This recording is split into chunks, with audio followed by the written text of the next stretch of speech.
Waouh, je suis stomaqué. Vraiment, les amis, je suis stomaqué. Je ne croyais pas ce que je voyais en fait. C'est ça la beauté du foot. C'est ça la beauté du foot. Salut les amis, j'espère que vous allez bien. Comme vous le savez certainement, c'est le match du Real contre Marseille que nous allons débriefer. Je ne vais pas vous mentir, et comme je l'avais dit lors du match passé, en fait, je m'en foutais complètement du résultat parce que je n'aime pas les deux clubs. Je ne porte pas les deux clubs dans mon cœur. Mais si je vous dis que ça a été le cas pendant le match, ça serait vous mentir parce que j'ai beau ne pas aimer le Real, mais lorsqu'une équipe joue contre le Real, j'ai beau ne pas aimer Marseille, mais lorsqu'une équipe joue contre le Real, je donne tout pour l'équipe adverse. J'aime l'équipe adverse. Donc, j'avais ce côté-là où je m'en fous de Marseille, je n'aime pas Marseille, ok. Mais en face, c'est mon pire ennemi. Et du coup, je soutenais finalement Marseille. Et je me suis vraiment régalé parce que j'ai aimé le match. Je craignais que le match puisse être crispé, que les joueurs de Marseille ne puissent pas avoir cette âme, cette envie d'aller de l'avant pour réellement faire de la différence. Mais je me suis trompé et je suis ravi que je me sois trompé. Vraiment, j'avais énormément des a priori avant même que le match ne commence. Je n'avais pas partagé cela, mais tout le long du match, je me suis régalé. C'est vrai, au début, j'étais un peu en colère avec toutes les bêtises que les Marseillais commettaient. Mais après, waouh, plus le match avançait, plus je prenais du plaisir à voir Marseille jouer. Mais à un moment, je me demandais, mais ça, c'est Marseille. Vraiment, ça, c'est Marseille. Vous êtes à Bernabéu. Déjà, avant que le match ne commence, les supporters ont envahi le terrain. Tu as l'impression qu'ils étaient à domicile. Mais les mecs s'en foutent. Ils ont envahi Bernabéu, mais pendant le match encore, mais c'était mouvementé, mais j'étais choqué, vraiment choqué. Et ça m'a tellement fait plaisir lorsque Marseille a marqué le premier but. Si vous avez du temps, regardez juste les socios qui sont derrière. Ils s'appellent comment? Courtois. Et ils se sont tués d'une de ces manières. Oh, c'était plaisant. J'aurais pu en faire un cadre. C'était tellement beau. Eux qui célébraient après le premier but. Ils se sont tués. Ils ont arrêté. Ils ont baissé les étendards. Ils étaient tous là en train de voir le joueur de Marseille, les joueurs de Marseille courir. Oh, mince. Vraiment mince. J'ai aimé ce match, vraiment j'ai pris énormément de plaisir à voir ce match. Il y a pas mal de choses à dire concernant ce match, mais avant tout j'aimerais parler du sportif. Et c'était un match très intéressant. Il y a eu de bonnes opportunités d'un côté comme de l'autre. Donc lorsque je vois par exemple Marseille finir la première période avec le plus de possession que le Real, je suis choqué. Mais depuis quand le Real peut se faire dominer par Marseille en termes de possession de balles? C'est vrai, les opportunités les plus dangereuses viennent du Real. Et même, je crois qu'ils ont eu 2,2 de XG. Donc, le Real, en première période, je précise, en deuxième période, je n'ai pas eu le temps de le voir, mais le Real avait la domination en termes de tir, d'opportunités, d'occasion, de tout. Mais ils étaient tellement inefficaces, tu avais l'impression qu'ils avaient tous deux pieds gauche. Mince. Je précise encore, je tiens à préciser une chose. Je ne remets pas en cause le niveau du Marseille. Ils ont fait un très bon match et Rulli a fait un bon match également. Mais je ne peux pas... Je ne suis pas supporter du Real, mais si j'étais un supporter du Real ou si c'était le Barça, je ne pouvais pas simplement dire que le gardien adverse était bon, ok? C'est vrai, il a été bon, mais on ne va pas se mentir, de nombreux tirs des joueurs du Real étaient directement dirigés sur lui. Donc, il a fait un très bon match. Pour moi, c'est peut-être même l'homme du match. Si le match se terminait sur un score de parité ou une victoire de Marseille. Mais il y a pas mal de choses à dire concernant les tireurs du Real, principalement Mbappé. Au début du match, oui, il y avait des occasions où ça partait vraiment dans le filet. Là, le gardien pouvait vraiment... disons qu'il a fallu vraiment que le gardien fasse le nécessaire pour arrêter. Mais à un moment où tu te rends compte que, ouais, là, c'est toi qui vises le gardien, en fait. Ou c'est toi qui ne vises tout simplement pas bon. Bien. Donc, Rulli a fait un très bon match. Je n'ai pas forcément aimé le match de Aubameyang. Il n'était pas nul, mais ce n'était pas non plus fameux. Contre notre rival, Aubameyang. Aubameyang, marque. C'est le Real quand même. Tu as déjà marqué plus de 5 buts avec ce club. Mais marque. Une mauvaise statistique encore concernant Marseille, c'est que aujourd'hui c'était le 17e match. Donc Mbappé a affronté Marseille 17 fois aujourd'hui. C'est le 17e match. Marseille, les deux matchs sont terminés sur un score de parité et 15 victoires en faveur de Mbappé. Mauvaise statistique pour Marseille. Maintenant, aujourd'hui, il y a des choses à dire. Déjà, en tant que, on va dire, personne externe, je suis ravi, pas que le Real ait gagné, mais de voir le Real, être aussi inefficace, de voir le Real face à Marseille être obligé de gagner sur un penalty. D'accord. Le Real est censé, c'est un grand club. Et même si c'était le Barça, j'allais dire la même chose. Contre un club comme Marseille, et dans un match où tu t'es procuré autant d'opportunités, ne pas réussir à marquer un seul but est une faute professionnelle. Vraiment, un seul but dans le match est une faute professionnelle. Il a fallu encore attendre le sifflet de l'arbitre dans la surface, sérieusement. quand même, c'est pas se respecter. Et je le dis vraiment en toute sincérité, c'est pas se respecter. Le premier penalty, je suis totalement d'accord, il n'y a rien à dire, c'est un penalty. Mais le deuxième penalty, il y a un souci. Pourquoi je le dis? Je comprends évidemment l'arbitre qui le siffle et celui qui ne le siffle pas. C'est la main dans la surface, pas de souci. Mais il faut prendre en compte le contexte. On a un joueur qui est en train de glisser. À ce que je sache, un humain a deux bras. Il ne peut pas se détacher de son bras ou ôter le bras. C'est un réflexe naturel, il tombe. Et on voit très bien qu'il a... En fait, il n'a ni envie, ni quoi que ce soit pour stopper cette balle. C'est la balle qui rebondit contre le sol qui revient contre lui. Je comprends qu'on siffle penalty, mais je comprends également cet arbitre qui ne le siffle tout simplement pas parce que ce n'est ni volontaire. En plus, le joueur est en train de chuter et il glisse. Et lorsqu'on prend encore en compte un penalty qui n'a pas été sifflé au départ, celui de Militao. Là encore, je peux dire la même chose. Je comprends celui qui le siffle et celui qui ne le siffle pas. Parce que, Militao, certes, c'est un coup, le bras est contre le corps, mais avant que ça soit contre le corps, c'était un tout petit peu éloigné de son corps. Le coude était un tout petit peu éloigné et donc, il le ramène, finalement, la balle le touche alors que le coude est à quelques centimètres de son corps. Donc, je comprends que la décision de l'arbitre, mais ce qui m'énerve, et ce n'est pas la première fois encore, j'en avais déjà parlé la saison dernière, lorsqu'il y a les actions contre le réel, ils ne prennent pas le temps d'aller consulter la VAR. Ils vont rapidement, vraiment, en termes de penalty, rapidement. Encore le carton rouge là, je me suis dit, ok, enfin. Parce que c'était, on va dire, choquant par rapport à ce que Carvajal a fait. Même si pour moi, je pense qu'il y a quand même eu de la simulation de l'affaire de gardien adverse également. Mais bon, le premier coup qu'il avait déjà donné était déjà une petite alerte. Comme je le dis très bien, ce n'est pas un joueur que j'apprécie. Il a de grandes qualités, c'est un bon joueur, mais faire tout le temps des coups bas, donner des coups, sincèrement, je n'aime pas ce genre de joueur. Donc, perso, je ne l'apprécie pas en tant avec ce genre d'action, mais bon, c'est quand même un bon joueur. Donc là encore, il commet une erreur stupide en donnant un coup de tête au gardien. Je ne sais pas c'était quoi le but. Il prend un carton rouge, ok? Donc on exclut Carvajal, mais bon, je répète encore, le Real a gagné parce que le Real a mérité, ok? Parce que le Real a eu plus d'occasions dangereuses. Le Real s'est procuré beaucoup plus d'opportunités que Marseille. Je crois on a 28 contre 10, quelque chose dans ce genre de tir. Je vais vous consulter les stats. Okay. 28 contre 15, excusez-moi. Ce qui m'a quand même déçu avec Marseille, c'est qu'en deuxième période, une fois que Carvajal prend le carton rouge, ils ont baissé d'intensité. Mais c'est quoi le problème? C'est quoi? Vous avez joué contre une équipe pendant plus d'une période. On a vu de quelle manière le Real était pressant pendant le début du match. Il y avait tellement de la pression de la part du Real que toutes les fois que les joueurs de Marseille avaient la balle, ils le perdaient. Les Marseillais le perdaient constamment, même de leur propre surface, face au gardien. Ils perdaient la balle. Ils étaient... On va dire, il n'y avait pas ce sentiment d'infériorité, mais il y avait comme une certaine peur ou quoi que ce soit. Ils étaient vraiment sous pression et du coup, ils perdaient la balle. Et lorsque le Real va baisser en intensité, on va voir le match va complètement être chamboulé parce que Marseille va reprendre le dessus. Marseille va vraiment aller de l'avant, va réellement créer du danger. Et il y a eu des actions tellement dangereuses où, oh mince.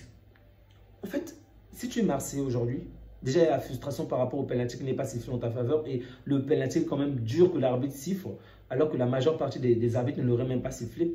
Déjà ça fait mal. Le deuxième point, c'est que tu termines un match avec une défaite alors que pour toi, le minimum aujourd'hui, ça pouvait être un match nul, voire même une victoire avec des occasions franches que tu t'es procurées. Mais certains joueurs ont manqué de finesse pendant les dernières lignes. C'est frustrant, c'est vraiment frustrant. Et le troisième point, c'est que ton équipe a tellement donné, c'est vraiment donné, elle a fait le nécessaire, mais ça n'a pas suffi. Aïe. C'est positif d'une certaine manière parce que ça veut dire que quand d'autres adversaires, ils vont certainement avoir peut-être le dessus. Toutefois, le scénario d'un match n'est pas forcément celui qui va se reproduire ailleurs, mais bon, il y a déjà de très bonnes choses à dire. Il y a déjà Marseille sur une très bonne lancée. C'est le premier match, ce n'est pas toujours évident. Mais en tout cas, c'est vraiment encouragé. Bravo, bravo, bravo Marseillais. Du côté du Paris Saint-Germain, je ne le dis pas pour piquer Mbappé, mais il a rejoint le club de sa star préférée et il est en train de marcher dans les pas de sa star préférée, à savoir Cristiano Ronaldo. On a surnommé, comme vous le savez, le surnom de Cristiano, c'est Penaldo. Mais je pense que Mbappé également, on va devoir le trouver quelque chose comme ça. À ce que je ne le dis pas juste pour Mbappé, mais ça devient choquant le nombre de pénaltys qu'il se procure. La saison dernière, je crois, lors des 5 à 10 premières journées, là je parle de toutes compétitions confondues, il avait déjà plus de 5 buts avec les tirs au but. Cette saison, il reste à savoir, il est déjà à combien de tirs au but? Je crois même peut-être 3. Alors qu'il y a des équipes comme le Barça, comme pas mal d'autres clubs, où il n'y a même pas un seul tir au but. Mbappé en a déjà 3 ou 4. Bref, c'est pas pour critiquer, non, il pouvait donner aussi à quelqu'un d'autre. Ok, c'est lui qu'on a nommé tireur de penalty, mais bon, ce qui me déçoit par rapport à lui, c'est un grand joueur. Il aurait pu faire la différence dans le match, j'espère pour lui qu'il ne va pas juste se calquer sur cette statistique-là pour juste être le joueur qui marque le plus de pénalty. Parce que à sa place, bon, il faut célébrer chaque but. Je le dis bien, il faut célébrer chaque but. Mais dans les matchs où tu ne fais pas forcément la grande différence, où en plus tu es à domicile, à l'extérieur encore je pouvais le comprendre, mais tu es à domicile. Et la manière qu'il a célébré le but, les 2 buts avec tellement d'envie, j'avais l'impression que waouh, il a marqué un très grand but dans le match. Ok, c'est pas juste pour critiquer, je le dis. Et il faut célébrer les buts, je le répète encore. Mais un tir au but, mince, il y a quand même un degré de célébration quand même. Le mec s'est tellement donné, tu avais l'impression qu'il avait marqué un très très grand but. Alors que pendant le match, il s'est procuré des occasions plus dangereuses, des occasions plus franches, plus intéressantes, où il pouvait réellement faire la différence. Mais bon, ça n'a pas suffi.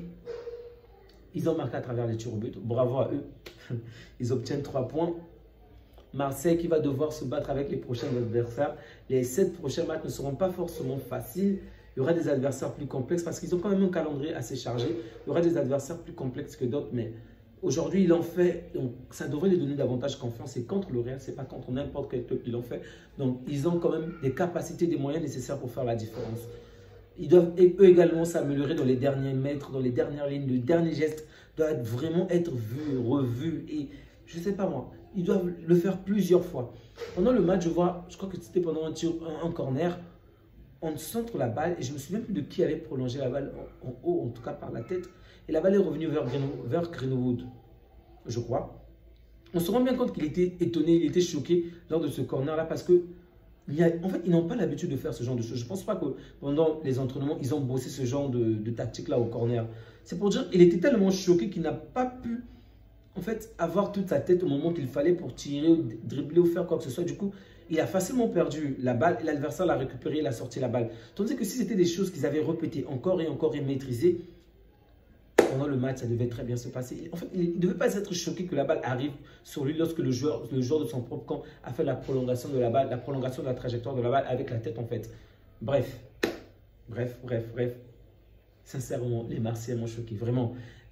Je voulais même vous vanner, je voulais même sortir des choses, mais j'ai vraiment été bluffé et c'est satisfaisant. C'est vrai que vous avez fait énormément, vous avez acheté pas mal de joueurs, vous avez mis énormément de jeunes joueurs, mais bon, c'est à féliciter, c'est à féliciter. C'est une très bonne chose. Juste ma déception, c'est Aubameyang, parce que pour moi, Marseille tout entière, toute l'équipe peut perdre, mais j'espérais juste que Aubameyang devait crucifier le Real afin que ça soit un nouveau souvenir d'un ex du Barça, mais bon. Ça n'a pas suffi aujourd'hui. Il n'a pas été à la hauteur pour marquer un but, malgré le match plutôt correct qu'il a réalisé. Du côté du Real, il y a pas mal de choses à dire. Okay? Déjà, voir Rodrigo être titulaire, ça m'a quand même fait plaisir. D'ailleurs, c'est lui qui provoque le premier penalty. Le deuxième penalty, je crois que c'est Vini qui le provoque. Où le joueur glisse tout seul, mais bon. Dans tous les cas, ce n'est pas Mbappé qui les a provoqués. Et vous savez de quelle manière j'apprécie énormément ce joueur. J'aime énormément ce joueur. Donc, si je le dis, c'est parce que j'ai d'autres attentes envers Mbappé. Pendant le match, je me souviens bien, pendant les 3 premières minutes, excusez-moi, les 40 ou 35 premières secondes où il réalise le retourné acrobatique. En fait, en regardant que c'est Mbappé qui fait le retourné, ok, la demi-volée, bref, j'ai failli célébrer l'action parce que ça allait vraiment dans le but. Pour moi, c'était Mbappé contre Marseille. Il y avait encore cette idée que c'est le Paris Saint-Germain. J'ai failli célébrer après et je me suis souvenu, tiens, Mbappé n'est plus au Paris. En fait, il joue pour le voisin. Après, je me suis rapidement calmé parce qu'il y avait toujours vous voyez, ce réflexe-là de célébrer les buts qu'il marque contre Marseille, en fait. Bref. Les amis, on va s'arrêter là. Pour éviter que la vidéo soit trop longue, il y a pas mal de choses à dire concernant le Real déjà. Mais je ne veux pas qu'elle soit très longue, donc je vais aller le plus rapidement possible. Le manque de cohésion. Au début du match, il y avait une certaine cohésion. Il y avait vraiment cette, on va dire, cette pas fraternité, mais cette union de groupe. On voyait que c'était tout un groupe qui jouait, tout un groupe qui se déplaçait. Mais après, pendant qu'ils vont baisser la pression, ce n'était plus du tout le groupe. Ok, Mbappé pouvait faire la pression alors que les 9 autres étaient en arrière. X pouvait faire la pression alors que tous les autres étaient en arrière. Donc, ce n'était plus comme avant où c'était toute une équipe qui avançait, toute une équipe qui reculait. En plus de cela, on sent très bien qu'à des moments du match, des moments peut-être très importants, ils sont cassés, ils sont coupés. L'attaque presse, le milieu ne presse pas. Il y a vraiment cette cassure-là où facilement les joueurs arrivent à se retrouver entre l'attaque et le milieu. Et même parfois entre le milieu et la défense. Mais c'est quoi ça? C'est quoi? Et heureusement pour eux, ils n'ont pas un jeu aussi dangereux que nous où les défenseurs se retrouvent pratiquement sous la ligne médiane. Sinon, facilement, Marseille pouvait se retrouver dans le dos des adversaires. Donc, si moi je suis Mbappé, si je suis il s'appelle comment? Aubameyang, c'est normal que je puisse être frustré parce qu'il aurait pu au moins marquer un but aujourd'hui avec les occasions qu'il s'est procurées. Greenwood a fait un match correct avec des passes et autres, mais j'aimerais que lui également qu'il puisse finir, qu'il puisse terminer plus d'occasions par lui-même et qu'il puisse être plus adroit. D'accord? Oui, c'était un très bon but sur une très belle passe de Greenwood. Rien à dire. Pour moi, ça t'épargne même de certaines corvées, de certaines choses concernant ce match. Donc, très bon match. Rudy, que dire de toi? Je pense que tu es de très très loin le meilleur gardien du match, le meilleur gardien ou peut-être même l'homme du match selon moi, parce que Mbappé l'a eu parce que le Real a gagné et qu'il a obtenu 2 pénaltys. Il a également fait de bonnes occasions dans le match, mais il aurait pu faire mieux. Donc pour moi, Rudy méritait plus cette place que Mbappé. Malheureusement, le score s'est terminé en faveur du Real, donc c'est normal qu'on recherche un joueur du Real plutôt que de l'équipe adverse. Sinon, c'est quand même assez rare de voir le joueur de l'équipe adverse remporter le trophée, tandis que son équipe s'est inclinée. C'est rare, vraiment rare. Bref. On va attendre impatiemment le jeudi. En fait, ce format est très bien, mais on rate tellement de matchs. Il y a eu des matchs où à côté tu regardais simplement le score, tu te dis tiens, j'aurais dû voir ce match ou j'aurais pu voir ce match. Mais bref, il y a énormément de matchs. J'espère juste qu'à la longue, ils vont trouver d'autres moyens pour que nous puissions voir plus de matchs mais bon, c'est la Ligue des Champions, il y a pas mal de matchs à faire et très peu de temps. Donc, c'est difficile de retirer cette partie-là, cette manière de jouer plusieurs matchs simultanément. Mais bon, ça empêche quand même de voir certains matchs intéressants. On attend impatiemment le match qui va se jouer le jeudi. Une grande équipe en Espagne qui va montrer comment est-ce qu'on marque, comment est-ce qu'on dribble. À vrai dire, je suis panique vraiment. Certes, on a gagné 6-0, mais on va jouer à l'extérieur contre Newcastle et le meilleur joueur de notre équipe ne sera pas là. Donc, je ne sais pas comment ça va se passer, mais j'espère de tout cœur qu'on va réaliser un très bon match avec de très bonnes performances, individuellement comme collectivement. J'espère que nous serons à la hauteur. Les amis, comme je l'ai déjà dit, prenez soin de vous, prenez soin de votre, profitez de chaque instant avec vos proches, on ne sait jamais. Donc, je vous souhaite une agréable journée, une agréable soirée et que Dieu vous garde. Ciao.